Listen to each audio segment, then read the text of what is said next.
পরজন্মে যদি মাছরাঙা পাখি হই, রোজ দুপুরে তোমার বাড়ির পুকুরে আসব মাছ খাওয়ার ছলে তোমায় দেখতে।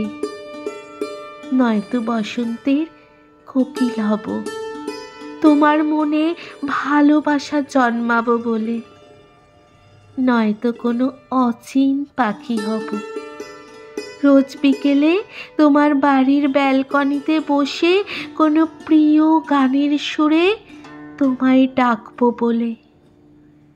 নয়তো ভ্রমর হব, তোমার কুঞ্জবনে এসে ফুলের মধু পান করিব বলে।